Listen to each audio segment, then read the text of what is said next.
Set, biar.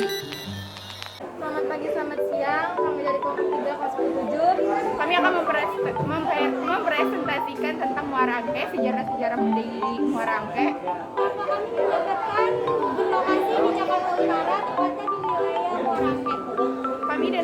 Saya dan teman-teman saya, Fitri Atira, Devi Ratnasari, Maulana Rianto.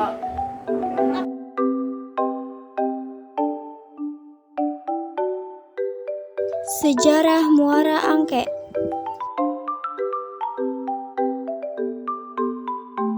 Muara Angke, Jakarta Utara. Asal-usul kata Muara Angke juga banyak ragamnya. Sejarawan Betawi dan wartawan Alwi Shahab mengatakan kata angke berasal dari bahasa Hokian, yakni ang yang berarti merah dan ke yang berarti sungai atau kali.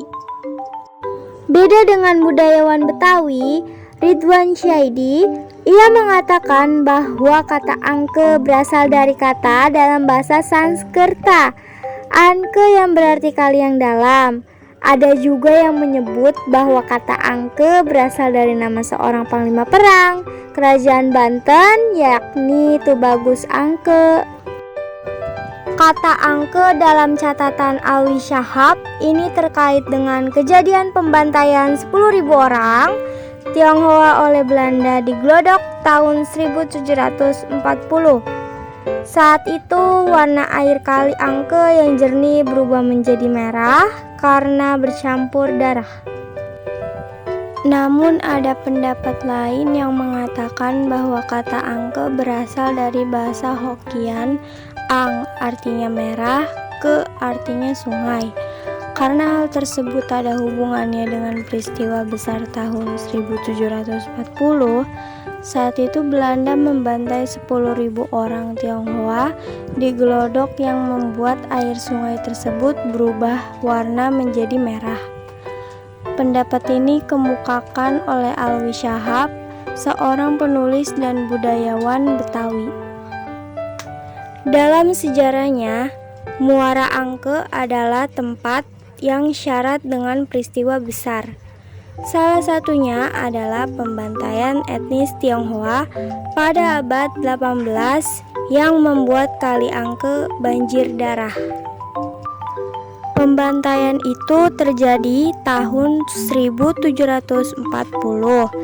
Alwi menulis peristiwa itu berawal dari bangkrutnya pabrik-pabrik gula di Batavia.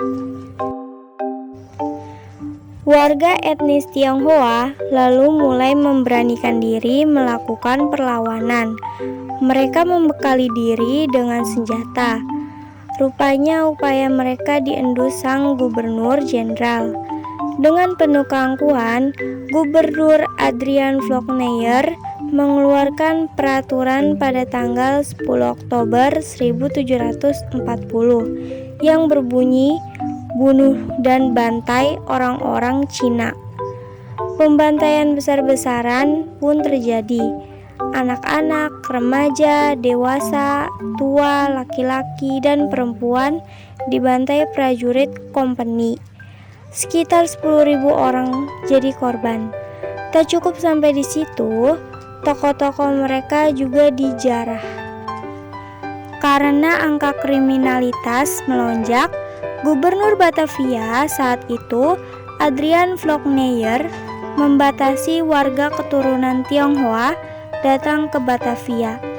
Belanda merazia dan menangkap warga yang tidak punya surat izin tinggal atau usaha. Mereka yang ditangkap, kabarnya diasingkan ke Sri Lanka yang saat itu merupakan jajahan Belanda juga. Pembantaian itu terjadi tahun 1740. Alwi menulis peristiwa itu berawal dari bangkrutnya pabrik-pabrik gula di Batavia. Namun kabar beredar di tengah masyarakat bahwa mereka tidak sampai ke Sri Lanka. Mereka dibuang di tengah laut. Maka gegerlah warga-warga Cina di Batavia dan sekitarnya. Gara-gara harga gula anjlok, Ketika itu gula merupakan komoditas unggulan di Batavia. Pabrik-pabrik gula bangkrut karena harga jual gula di pasar internasional anjlok. Gula dari Batavia, nama Jakarta pada masa penjajahan Belanda, kalah saing dengan gula Malabar India. Otomatis ribuan karyawan perkebunan dan pabrik gula yang mayoritas orang etnis Tionghoa dipecat. Perkebunan dan pabrik satu persatu ditutup. Dampak selanjutnya, banyak warga etnis Tionghoa jadi pengangguran. Ujung-ujungnya banyak yang jadi pelaku kriminal. Pabrik-pabrik gula di Batavia pada bangkrut, sehingga banyak warga Cina yang menjadi pengangguran dan gelandangan. Dampaknya kriminalitas di Batavia meningkat tajam, tulis Alwi dalam buku itu. Kisah kehidupan masyarakat keturunan Tionghoa di Indonesia telah banyak tercatat dalam sejarah. Tidak hanya setelah kemerdekaan, kisah-kisah kehidupan mereka telah mewarnai bangsa ini sejak dulu, termasuk pada zaman penjajahan kolonial Belanda. Saksi bisu peristiwa itu adalah Kali Angke.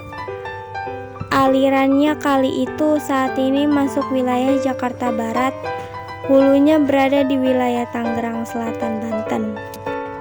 Muara Angke merupakan sebuah pelabuhan nelayan yang terletak di Kelurahan Pluit, Kecamatan Penjaringan, Kota Madia, Jakarta Utara.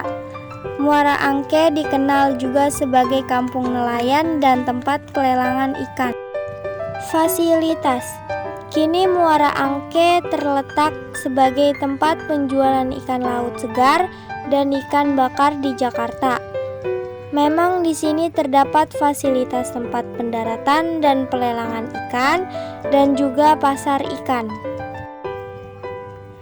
Meski dikenal banyak orang Jakarta sebagai kampung nelayan, tempat pelelangan dan pelabuhan ikan serta tempat makan ikan bakar, tetapi Muara Angke menyimpan potensi lain. Di daerah ini terdapat Suaka Marga Satwa Muara Angke, kawasan hutan bakau seluas 25,2 hektar yang dihuni tak kurang dari 90 spesies burung. Sekarang Muara Angke terkenal sebagai tempat penjualan ikan laut segar dan ikan bakar di Jakarta. Memang di sini terdapat sarana tempat pendaratan dan pelelangan ikan dan juga pasar ikan. Pelabuhan Muara Angke. Pasar ikan Muara Angke. Muara Angke dulu. Muara Angke dulu sangatlah berantakan dan sering ada genangan air, jadi terlihat sangat kumuh. Muara Angke sekarang. Sekarang Muara Angke terlihat lebih bersih dan teratur, jadi tidak terlihat kumuh dan berantakan. Sekian dari kelompok 3, kami ucapkan terima kasih.